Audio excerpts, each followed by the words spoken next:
Fala, queridos, sejam bem-vindos. Esse é mais um episódio da nossa conversa e um episódio onde a gente separou para vocês alguns trechinhos muito legais da roda para planejadores financeiros que a gente ofereceu na semana... Eu tô um pouco perdido no tempo agora. Semana passada. Eu acho. Dia 10. Isso. Muitas rodas estão acontecendo. Então, em minha defesa, muitas rodas estão acontecendo. Tem roda para acontecer também? Tem roda para acontecer. Sabe o que eu tava pensando agora, enquanto você puxou aí esse início? A gente tinha que estar contando. Eu acho que a gente deve estar indo para a roda número 15, eu acho. Entre as presenciais e as online. Será que não? No meu coração, a gente tá indo para a roda número 77 já, porque parece que muita coisa está acontecendo. Mas eu acho que entre 15 e 20, talvez, porque tiveram 4 presenciais, muitas online. Eu acho que por aí. Acho que foi por aí. Sim. Por aí. E aproveitando para dar os recados, semana que vem, dia 23 de novembro, a gente vai estar... É 23 a roda? Não, é 23, quarta-feira, dia 23 de novembro. A gente vai fazer uma roda presencial no Rio. As rodas online são muito legais, porque a gente consegue chegar a muitos lugares. Mas as rodas presenciais têm abraços, sorrisos, é muito gostoso também. Pão de queijo, também. livro, é muito legal. Então, para você que é do Rio de Janeiro, dia 23 de novembro, quarta-feira, a gente vai estar por aí. E teremos também roda online em breve. Tudo está em nossa.cc/rodas. E aí você pode fazer sua inscrição para participar com a gente. A do Rio vai ser num espaço que a gente não conhece, mas a gente achou muito legal. Chama Como Coworking, fica no Botafogo. Então, só explicando para quem está um pouquinho perdido, escutando pela primeira vez, a roda é um espaço de troca. Então, não é... Ponto número 1, não é uma palestra. Ponto número 2, a gente não vai vender Herbalife para ninguém. Não é, sabe, aqueles negócios de pirâmide que de repente você vai comer uma pizza e quando você vai ver, você está comprando colchão. Não é nada disso, é só um espaço de troca. Vão ter planejadores em momentos muito diferentes da caminhada. Então, tem uma turminha super experiente que vai, tem uma turminha que nunca atendeu, pessoas que têm só curiosidade sobre a profissão. É um pouquinho do que a gente oferece para ponto número 1, divulgar a nossa profissão. Ponto número 2, divulgar a escola. Ponto número 3, oferecer um pouquinho da experiência que a gente acumulou nesses anos. Então, vocês vão ser todos muito bem-vindos nas online e nas rodas presenciais também. É gratuito, só precisa fazer a inscrição nossa.cc/rodas. Sim. E a próxima online é no dia 26, aproveitei aqui para checar, no dia 26, no próximo sábado, 26 de novembro. Então semana que vem tem 2, então. Tem a do Rio na quarta. Semana que vem tem 2. A gente tá muito perdido no calendário. É isso que está acontecendo. A gente tá muito dupla sertaneja, turnê. Dia 17 em Londrina, dia 18 no Macapá. É isso. Você falou em Londrina e Macapá, agora as pessoas vão querer roda em Londrina e Macapá. Você se vira para arrumar essa agenda aí depois. Ai, Jesus. Vamos que vamos. No episódio de hoje, queridos, a gente vai compartilhar com vocês um trechinho da roda que rolou na semana passada. Em especial, alguns pedacinhos em que a gente comenta modelagem de negócios, que é um tema que, de acordo com a nossa experiência com a primeira turma, quando a gente refina o nosso modelo de negócios, todo o resto caminha de maneira muito mais tranquila. Você geralmente fatura mais, a sua conversão melhora, você costuma ajustar a comunicação. Então, é um ponto que a gente está dando bastante atenção com os alunos da formação e queria oferecer um pouquinho na roda. Então, nesse pedacinho que a gente vai compartilhar hoje, a gente bateu bastante nesse ponto da modelagem de negócios, que é um ponto que a Vivian adora, inclusive. Eu adoro. E eu acho que quando ele está redondinho, ajustado, a gente gasta menos tempo com essas coisas e consegue dedicar mais tempo para o que de fato vai trazer resultado para a gente, assim. A comunicação, a própria entrega, o próprio contato com o cliente. É isso. É isso. Nossa turma, não. Antes de dar o solta a vinheta, a nossa turma de 23, ela já tem uma carinha. Sim, já passamos da metade dos matriculados. Passamos da metade dos matriculados, isso. Então, se o oi não chegou ainda para você, nós conversamos com todas as pessoas da lista de espera. Então, se ainda não chegou, vai chegar. Nos próximos dias, a gente vai chegar, a gente vai tentar entender em que ponto que você está, e se fizer sentido, a gente vai te oferecer, vai te convidar para fazer parte da turma que começa no dia 31 de janeiro, e a gente segue junto até dia 3 de agosto, né, de 23. Então vai ser a nossa segunda turma. Essa aqui é a nossa... Esse é o Jorginho latindo de fundo, vocês me desculpem. vai ser a nossa segunda turma. A primeira turma está terminando agora. Essa é a penúltima semana. A gente tem aula hoje, amanhã, é quarta e quinta, e na semana que vem na terça. Por conta do feriado de ontem. No geral, as aulas são de terça e quinta.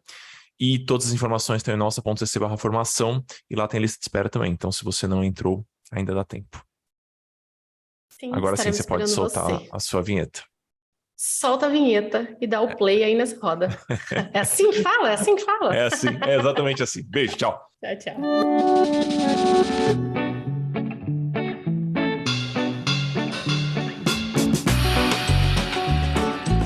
Essa é a Nossa Conversa, um podcast feito para você, planejador financeiro. Do lado de cá, eu e o Amuri vamos discutir cases, responder perguntas, explorar pontos que são muito importantes dentro desse nosso universo. De alguma forma, a ideia é oferecer um pouquinho do que nós adoraríamos ter recebido lá atrás, no início das nossas jornadas. A gente espera, de coração, que cada episódio funcione como um abraço para quando essa caminhada estiver meio solitária demais. Eu quero fazer alguns comentários do modelo de negócio, que eu acho que é um ponto importante, assim. Qual que é uma parte maravilhosa da nossa profissão? Não tem modelo de negócio único. Então, existem possibilidades muito plurais, muitos modelos possíveis de negócio para a gente atuar. Quando eu falo modelo de negócio, é a comunicação, a precificação, a prospecção, né? O jeito que a gente lida com o cliente, a nossa entrega, existem muitos possíveis. Qual que é uma parte terrível da nossa profissão? Existem muitos modelos de negócio. Então, não existe um script pronto do tipo, não, é só fazer isso que vai dar certo. Isso não existe.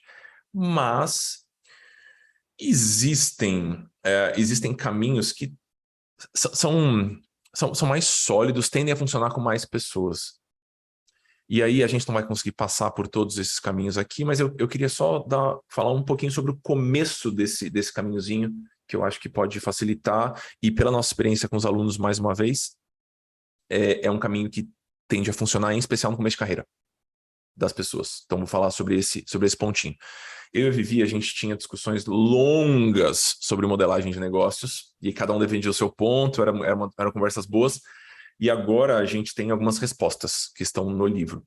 Então, se vocês não quiserem ler o livro todo, leiam o capítulo 8, que é sobre modelos de negócio possíveis, que eu acho que vocês vão entender o que eu estou falando. Mas o ponto que eu quero trazer aqui para a gente começar a nossa conversa, que o Gabriel trouxe na minha salinha é: você vai oferecer o seu trabalho para alguém, né? É provável que você vai oferecer esse trabalho para algumas pessoas.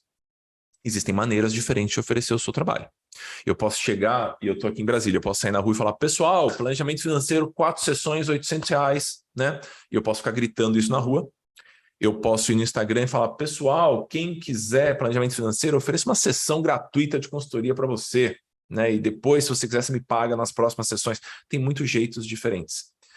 Eu acho difícil um modelo mais eficiente do que o modelo que tem o papo inicial. Então, quero comentar um pouquinho sobre essa jogadinha aqui. Eu vou compartilhar minha tela com vocês. Não é uma regra, não é o único jeito de trabalhar com planejamento financeiro, mas é um jeito que costuma funcionar muito bem. Tem muitas variações. Então, provavelmente você vai ter encontros com seus clientes, com o seu cliente, né? Então, eu vou fazer X encontros com esse cliente. Antes de você entender quantos encontros você vai fazer com esse cliente, quanto que você vai cobrar desse cliente, faz bastante sentido, funciona para muitas pessoas ter aqui na frente um papo inicial. Qual que é a narrativa que melhor funciona na maior parte dos casos? De novo, não é a única. É um papo, vamos supor que eu estou prospectando ali junto com a Laura, que é a aluna. Falo: Laura, você está querendo uma consultoria financeira, mas eu preciso entender quais são os seus objetivos, né? Por que você está buscando isso? E eu preciso entender de que forma que eu consigo te ajudar, qual que é o melhor formato para eu conseguir te ajudar. Então, vamos bater um papo inicial, eu não vou te cobrar nada, é só para eu entender de que forma que a gente pode seguir a partir daqui. E a gente faz esse papo inicial, usualmente ele é gratuito. Costuma ser uma péssima ideia fazer um papo inicial dizendo que é uma consultoria. Então, a primeira sessão gratuita de consultoria costuma ser um caminho ruim. Não é sempre, mas costuma ser um caminho ruim. Geralmente funciona bem como um grande approach. É uma ferramenta de conexão com aquele possível futuro cliente.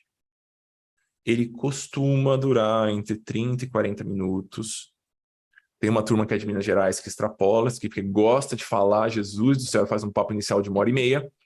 No geral, o pessoal acha super legal isso no começo. Aí quando começa a fazer conta, fala, não vai dar para conversar 1h30 com cada cliente, né? Com cada possível cliente, porque senão essa conta não vai fechar jamais. Então, um papo inicial de 30, 40 minutos, o principal objetivo é a conexão. Então, não é você falar que você fez MBA em Harvard, não é você falar que você já atendeu 17 mil clientes na sua vida, é você escutar aquele cliente e você vai começar a sonhar ali quais são as possibilidades de atuação, o que de melhor eu consigo entregar para aquele possível futuro cliente. Essa é a função do papo inicial. Quando a gente encaixa o papo inicial no modelo de negócio, a gente tende a aumentar a nossa taxa de conversão. E aí, geralmente, o papo inicial segue para uma proposta, e se o cliente aceita, a gente entra aqui de novo, agora de verdade, no processo de consultoria ou planejamento financeiro. Eu fiquei com vontade de falar isso para vocês, porque o Gabriel, que vai ser aluno da turma do ano que vem, falou, então, quando eu comecei a fazer papo inicial, parece que a vida andou, porque parece que as coisas começaram a fechar mais fácil. Sim. Porque quanto mais específica é a comunicação, quanto mais direcionada é a proposta, maior a taxa de conversão. Então, propostas genéricas tendem a fechar menos do que propostas feitas para aquela pessoa. Então, eu só queria trazer esse pontinho sobre o modelo de negócio. Vi, como é que você vê essa história do papo inicial? Comenta um tiquinho aqui, que eu sei que você adora o assunto também. Eu ia comentar que a história do papo inicial, eu acho que em alguns momentos ela é até pensada, mas ela é pensada muito em uma veia super mega comercial de convencimento da pessoa, convencimento que ele tem que fechar e vai ser assim, e a forma de pagamento, e esse é o tipo de argumento que acontece. E é um erro, porque sim, ele tem uma função comercial. Ele está ali, ele está acontecendo para que uma proposta seja feita e aquilo vire um contrato de planejamento. Mas é um erro pensar que essa abordagem de venda é o ponto que vai fazer aquela pessoa fechar naquele momento. Porque vamos dar um passinho para trás. Às vezes eu acho que a gente entra dentro da bolha de todo mundo tem que fazer um planejamento financeiro, e é muito legal o planejamento financeiro, e eu vou entregar o que aquela pessoa precisa. Mas a maior parte das pessoas não sabe que isso existe. Esse é o primeiro contato que ela tem com esse universo, e tem alguém falando para ela que a gente pode olhar para suas contas, eu vou te ajudar a lidar melhor com o seu dinheiro, às vezes com algumas questões que são muito particulares, muito íntimas. Ela está lhe contando que eu tenho desafios com meu marido, a gente não consegue conversar sobre esse assunto, eu acho que ele gasta demais, eu acho que ele não me deixa realizar os meus projetos, porque tem sempre uma conta que ele fez que eu preciso dividir com ele. E se a gente vai por um lado muito racional, a gente perde uma oportunidade de criar esse ponto de conexão com o cliente, que é como o Amor falou, acho que é o principal objetivo desse encontro. Tá ali junto com o cliente. E eu acho que até, não sei se você concorda com isso, Amor, mas eu acho que até uma coisa, me fugiu a palavra agora, mas ela tem que acontecer nos dois sentidos. Porque às vezes o cliente tem uma demanda... Uma via de mão dupla, né? Não vai. Uma via de mão dupla, exatamente. Às vezes o cliente tem uma demanda que a gente não vai conseguir ajudar tecnicamente ou sozinho, a gente vai precisar puxar um parceiro ou por alguma questão que a gente não vai mesmo. Então, deixar esse espaço como, vamos conversar, vamos entender o que você precisa, a gente vai se conhecer um pouco mais, ele precisa olhar para nós no final desses 30 minutos e pensar que essa pessoa, acho que algumas conquistas a gente tem que alcançar, essa pessoa entende o que eu estou falando, eu posso confiar nessa pessoa, ela me parece uma pessoa confiável, eu estou confortável em abrir questões muito particulares para essa pessoa, ela sabe do que ela está falando, tecnicamente. E aí não é que a gente vai ler um currículo, eu vou anotar, mas a gente vai dar... Repete que foi boa esse pedaço aí. Repete esse pedaço aí que foi bom. Eu não tenho a mínima ideia, calma, vamos tentar lembrar junto. Vamos lá, conquistas para o papo inicial. Essa pessoa sabe do que ela tá falando, essa pessoa é confiável, ela me parece confiável, eu tô confortável contando para ela questões muito particulares. Uhum. Ela entendeu, ela me entendeu. Eu acho que esse ponto essa pessoa entendeu qual é o meu desafio, ele talvez seja o principal, porque aí o resto vem junto. Sabe uma conquista que eu quero adicionar assim, aqui também? Ela é uma pessoa muito legal. A gente quer que essa pessoa que fez um papo inicial com a gente saia com uma impressão que a gente é uma pessoa massa, que a gente é uma pessoa gostosa de conversar, que eventualmente um dia não ia ser um esforço sentar para tomar um café com essa pessoa. Então a gente quer transmitir essa sensação agradável para as pessoas. Isso é mais importante do que você explicar para a pessoa que ela pode pagar em 3 ou em 5 vezes a consultoria. Pelo amor de Deus, não foquem. Você só tem 30 minutos com a pessoa. Se você ficar focando nas 6 áreas do planejamento, né? Então, o planejamento tem 6 áreas para quem está começando agora. Vamos lá. Gestão financeira, gestão de ativos, previdência, tá certo? Previdência, seguros, sucessório Fiscal. A previdência e aposentadoria, troca para ficar o nome certinho. Para usar o nome certo, aposentadoria. Tá aqui. Então, essas aqui são as 6 áreas da pizza do planejamento financeiro, né? Então, é o que a Planejar defende, é o que os órgãos internacionais mais respeitados defendem. Você não precisa explicar tudo para ela, você tem 30 minutos. Então, não gaste, não faça um papo inicial vaidoso. Aquele, não, eu preciso falar tudo que eu sei. Gente, você não está vendendo planejamento financeiro para essa pessoa. Você está vendendo a solução de uma dor que ela tem. Você está vendendo a solução de um problema que ela acredita que ela tem. Planejamento financeiro é a ferramenta para a gente resolver isso. E a gente não vende ferramenta, a gente vende transformação. Acho que quando a gente entende isso, fica muito mais fácil de não se enxergar como um vendedor chato, aquela pessoa mala. Não estou falando que todo corretor de seguro é assim, mas eu já sentei com corretores de seguros para comprar seguros. Chega um ponto que eu começo a quase me encolher na cadeira, porque eu estou me sentindo quase que atacado, porque a argumentação de venda é tão agressiva. E ele fala, não, porque e se você tiver câncer amanhã? Aí eu falo, meu Deus do céu, moço, pelo amor de Deus, o que você está falando? Começa a ficar desagradável. E o que a gente quer aqui é uma conversa agradável com essa pessoa. Então a gente só queria trazer esse ponto sobre modelagem de negócio, porque poupa muito trabalho. Se você entender esse ponto, poupa muito trabalho. Vamos parar de falar e vamos falar do desafio? Então apresenta a dinâmica aí, Vi, que eu já falei demais, meu Deus do céu. Bom, agora todo mundo que quiser falar, pode levantar a mão aqui, mas tem só uma regra. A fala precisa começar com meu maior desafio hoje é... E aí você conta o desafio e a gente vai dar pitacos. Quem quiser contribuir também com a fala de alguém, com alguma experiência, fique super à vontade. E o chat aqui também tá rolando, a gente tá de olho.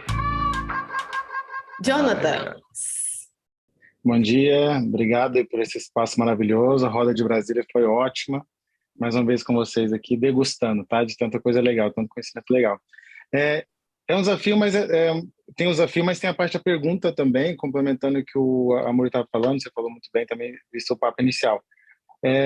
Sobre o efeito uau, né? Tem um colega nosso, Arthur, que fala muito sobre isso. No papo inicial, gerando um efeito uau, o cliente pensa, tá, se o cara está me entregando isso nesse papo inicial, imagina que eu vou ganhar na consultoria, né? Então, assim, o que para vocês é o ponto de o equilíbrio entre essa empatia, esse lado humano de acolhimento e a pessoa fala, cara, quero casar com você, quero ficar com você o resto da minha vida, ou não, pelo menos para um projeto, e o lado ferramental de gerar, assim, putz, tem ferramentas, tem instrumentos que vão gerar essa transformação que me promete. Esse efeito uau, né, tô chamando isso, para vocês tudo que já foi falado, ou a parte, um pouco de mostrar um pouquinho, é como se fosse o test drive, olha, ferramentas, algumas coisinhas que geram esse efeito uau. Tem algo a mais ou seria só isso que vocês falaram hoje? Aí seria a pergunta.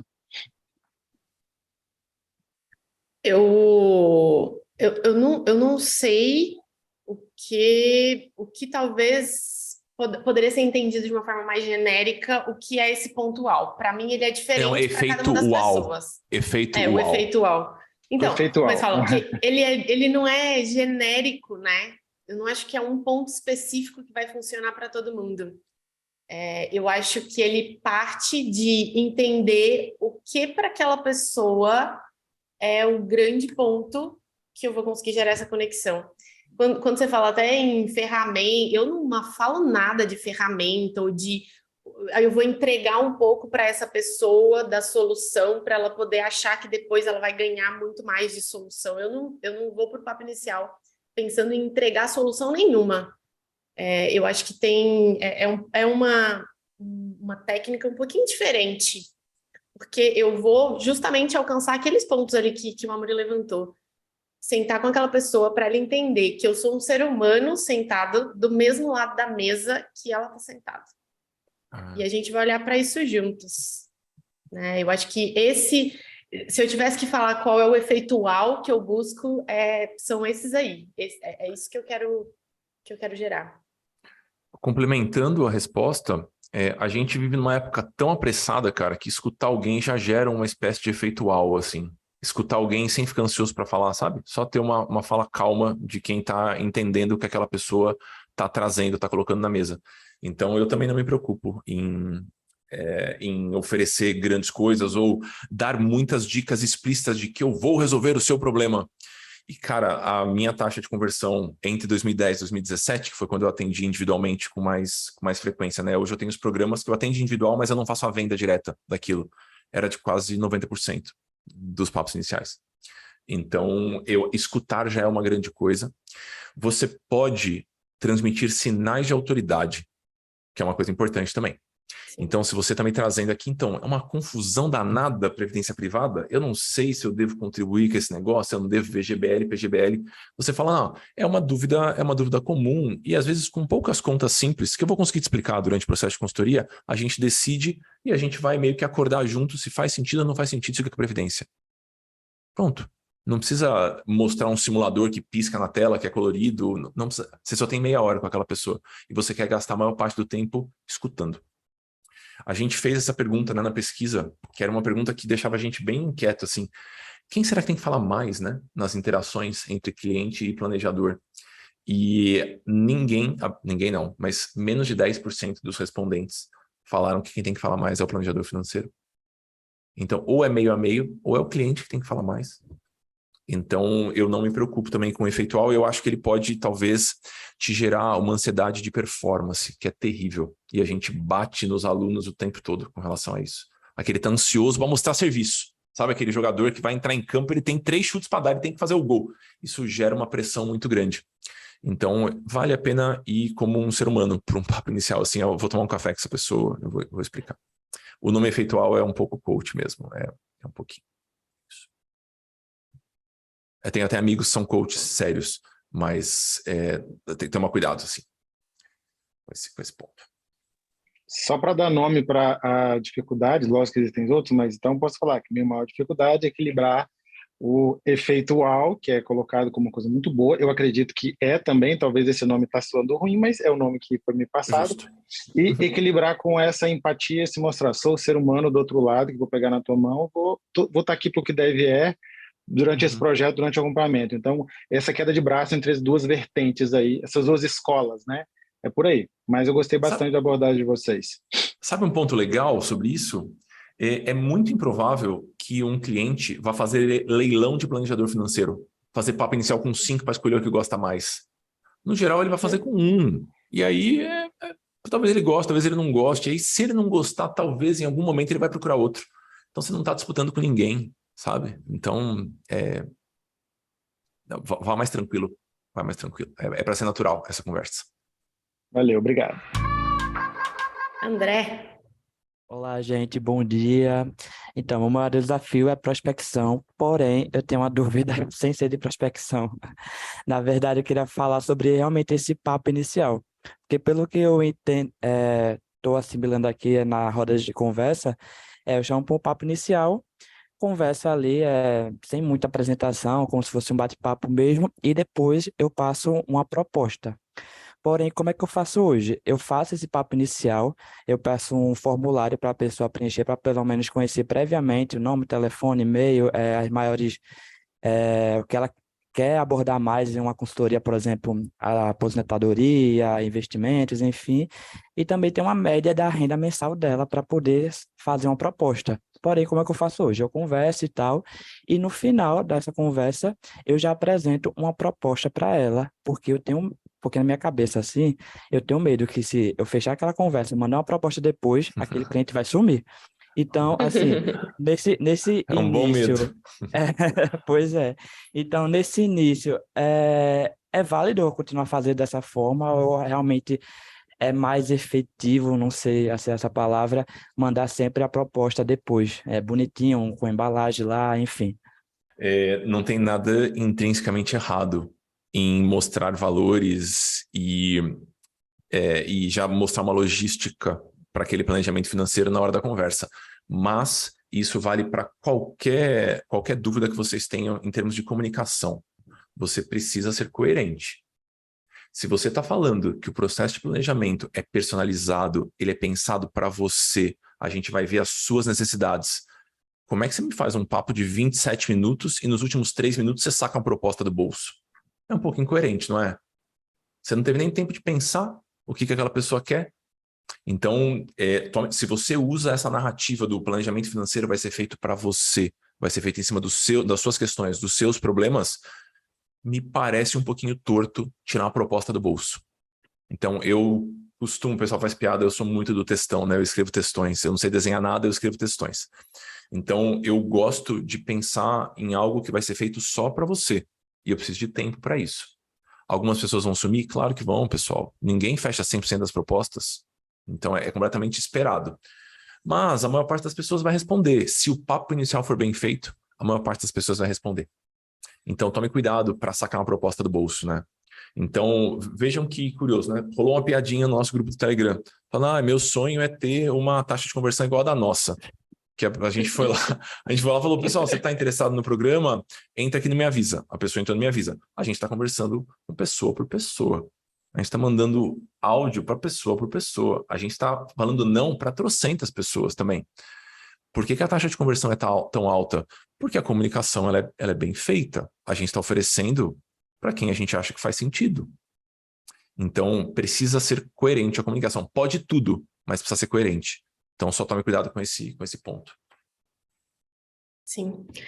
Eu acho que tem um ponto legal sobre essa questão, que essa insegurança, às vezes, do cliente sumir, tem muitos que somem mesmo, e mesmo a gente fazendo um papo inicial ótimo, uma proposta coerente, é assim que funciona a vida, tá tudo certo, né? Você não é um planejador pior por conta disso.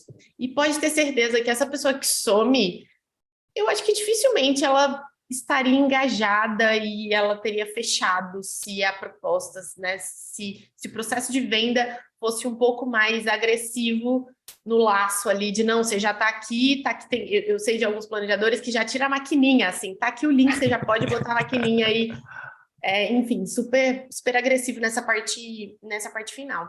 Então, eu acho que vale a gente entender que isso vai acontecer, a gente não está buscando uma conversão de 100%, mas algumas questões, e aí a gente comenta sobre isso nas aulas de uma forma um pouco mais profunda, mas algumas questões que a gente pode ajudar. Essa proposta aí muito personalizada, essa proposta e seguindo uma conversa que começou lá no papo inicial.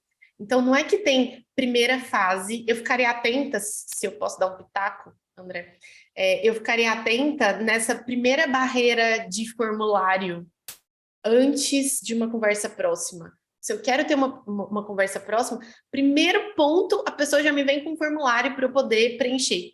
É diferente de, a pessoa estava navegando num site, clicou e preencheu ali, alguém vai fazer contato. Mas eu acho que depois do contato feito, eu espero uma pessoa ali junto comigo, né? Até a Miriam comentou aqui um caso no chat que passou por ela. Então, eu espero isso personalizado. Eu não quero interrupções dentro dessa conversa. Então, eu testaria. Acho que vale o teste. Tentar eliminar esse formulário antes e seguir numa conversa mais próxima, que começa no oi, vai para o papo inicial e segue com uma proposta. É um processo contínuo. E aquilo ali dá o tom do início de consultoria, inclusive. Tá certo, gente. Vou testar. Muito obrigado. Vai lá, Beleza. Gabriel. Então, puxa aí. Já vou puxar. Antes do meu desafio, só um ponto sobre o papo inicial. Ainda vou aprender muito como fazer um papo inicial na formação, mas já peguei algumas informações de vocês e tô aplicando aí. Que eu acho que trouxe bastante, além da leveza para o cliente, leveza para mim, né, como planejador, né, de entrar numa conversa assim, com uma folha em branco para conversar mesmo, entender. Antes eu aplicava um formulário cheio de perguntas e era algo bem complexo, sabe? E eu chegava.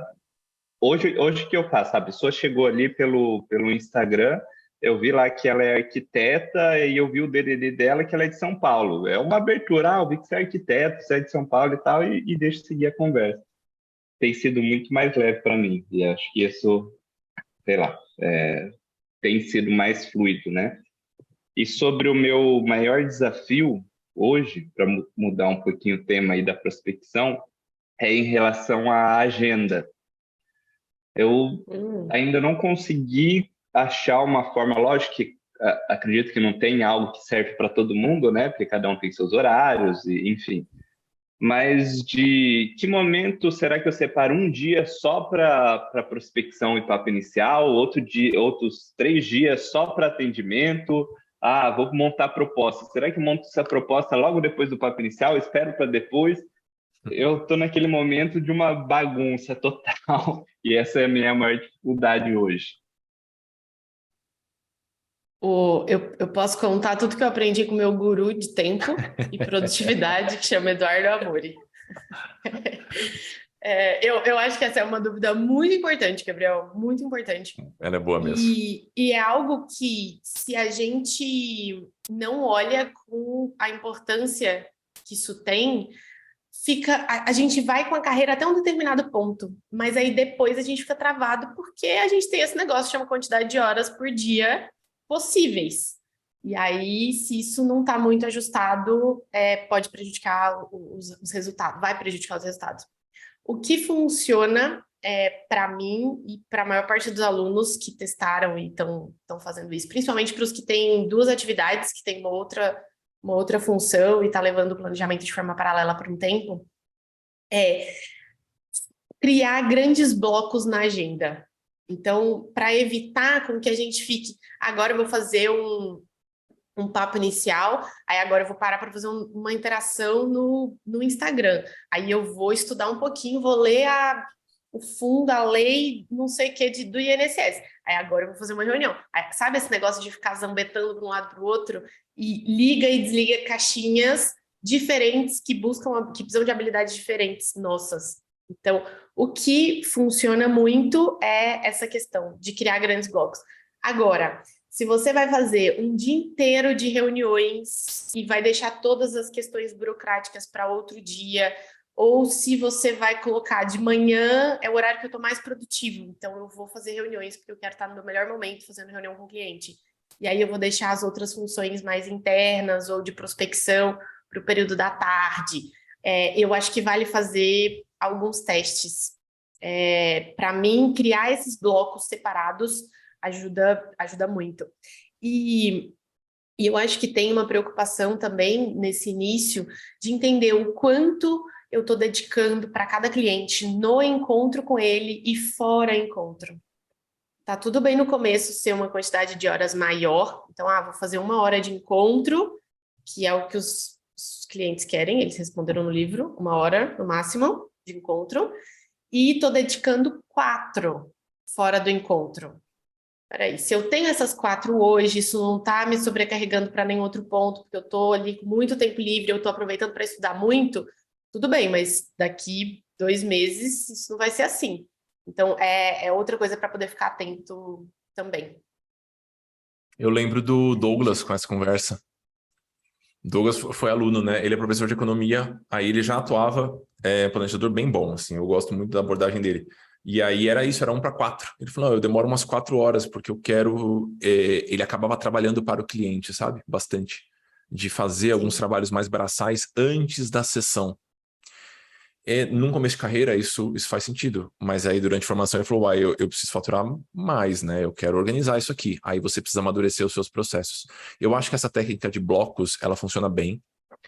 Você não precisa blocar sua agenda inteira a princípio, mas colocar algumas tarefas que são mais ou menos parecidas no mesmo bloco, criar um bloco para isso, eu acho que é uma coisa boa. Por exemplo, toda terça e quinta eu tenho um bloco onde eu vou escrever as propostas, ou vou fazer o trabalho mais burocrático. Toda sexta de manhã eu vou fazer a contabilidade da minha empresa, fazer conciliação bancária, criar esses bloquinhos eu acho que é uma coisa boa.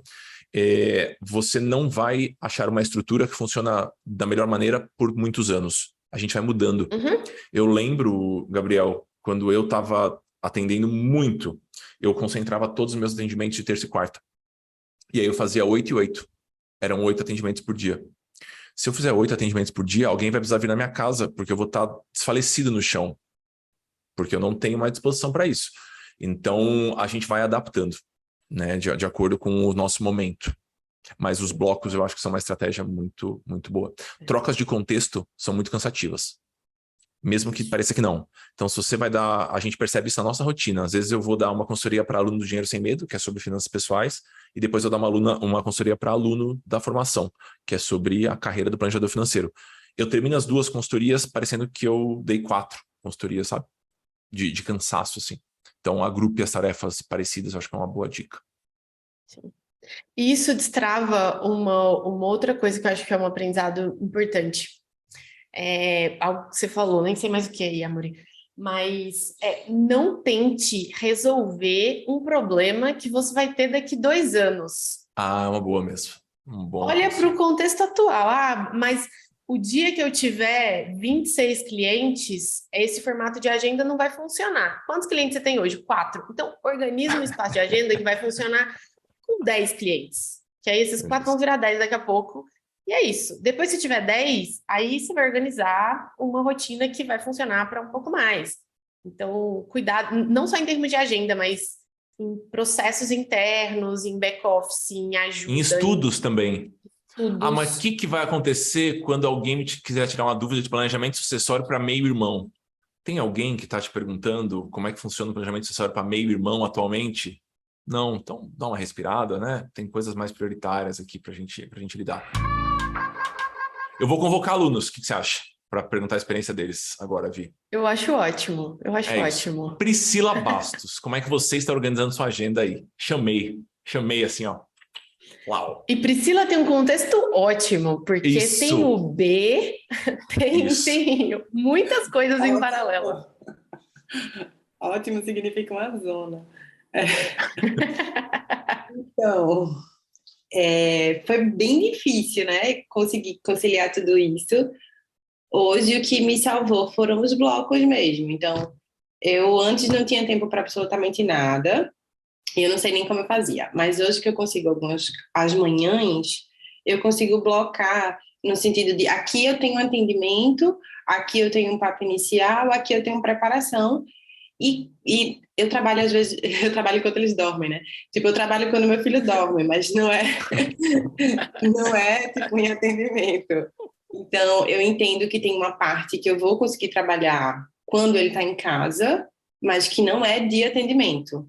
Então, por exemplo, preparar material, estudar, são coisas que eu consigo fazer quando ele está dormindo. Então, não tem hora marcada. E aí eu priorizo sempre na minha agenda as coisas que têm hora marcada para o momento em que eu não estou diretamente com ele. E aí os outros blocos, às vezes eu faço até com post-it na agenda física mesmo, sabe? Tipo, eita, isso aqui não rolou hoje, daí eu vou alternando para depois. Às vezes dá um caos, porque semana passada ele adoeceu. Aí tipo, todos os post-its foram arrancados e a gente tem que remanejar. Mas, em geral, funciona assim. E aí o que mais me confunde hoje é porque alguns clientes são semanais, outros quinzenais, outros mensais. Então, o que eu fiz? Abri lá o Excel até o final do ano e coloquei, tipo, essa semana tem fulano que é semanal, ciclano que é quinzenal, beltrano que é mensal. E aí eu fui fazendo isso de todas as semanas até o final do ano, fui encaixando no cronograma os atendimentos de todo mundo, e o horário que eu tenho é até dezembro.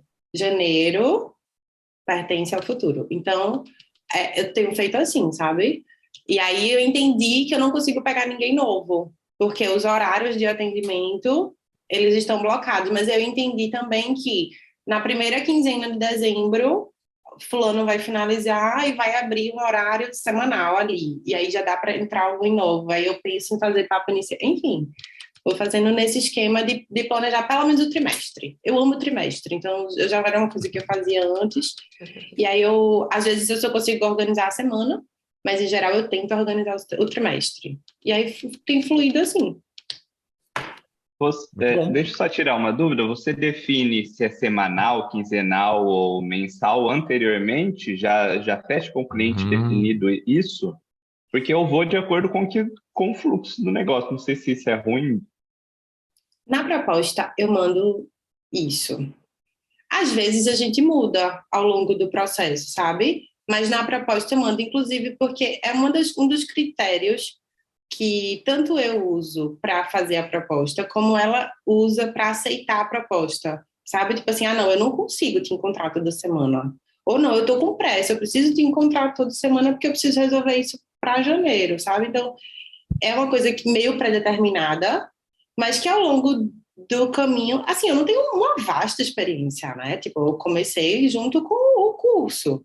Então, desse período até agora, algumas pessoas seguiram o planejamento e outras a gente já precisou mudar, sabe? Tipo assim, não, estava combinado a gente se ver quinzenalmente, mas vai ser melhor a gente se ver semanalmente, por uma demanda minha ou por uma demanda da pessoa, sabe? Mas tem um previsto, assim, sabe? Um previsto que não é travado, né, Pri? Porque a gente, com um pouquinho de experiência, a gente vai percebendo que, para alguns clientes, um ritmo mais intenso funciona melhor. Para um caso de endividamento, que, vou fazer uma reunião hoje e uma reunião daqui a um mês. O contexto que essa pessoa que está endividada vai chegar daqui a um mês, ele pode ser um contexto completamente diferente. Então, vai dar aquela sensação para o processo de planejamento que a gente está sempre começando do zero e que o negócio não está caminhando. Em compensação, alguns outros perfis, eu fiz um encontro hoje, vou fazer um encontro na próxima semana. Tá, o que vai ter mudado? Nada. A gente precisa deixar esse plano acontecer na prática para a gente pegar as lições aprendidas ali, o que funcionou, o que não funcionou, o que ajuste que precisa ser feito para a gente poder seguir. Então, é importante, acho que a gente ir olhando isso a partir da perspectiva do cliente. Achei que foi ótimo, assim, que a Pri respondeu. E eu acho que isso só dá para rolar por causa do papo inicial. Sabe? Tipo assim, por exemplo, que tem uma moça que ela estava fazendo residência, atendendo consultório. Era impossível, ela nunca ia conseguir me ver toda semana, sabe?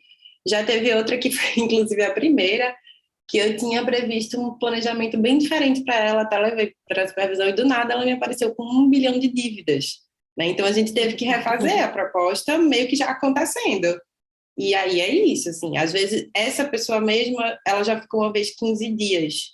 A gente tentou ir para o quinzenal, e aí ela já trouxe que, não, aí já se endividou. Enfim, e aí vai ajustando. E aí, às vezes, precisa refazer a proposta também. No caso dela, a gente precisou refazer, né? Tipo, vamos parar e refazer. Às vezes, não. Não disse nada, né? Não, faz sentido. A gente parte de um previsto e a gente tem flexibilidade. Acho que esse é o ponto. Essa maleabilidade e essa adaptabilidade é uma das principais habilidades a ser cultivada pelo planejador financeiro. Então ele tem que ser maleável. Não dá para você ser super rígido, senão você não vai sair do lugar, né? Acho que esse é um ponto.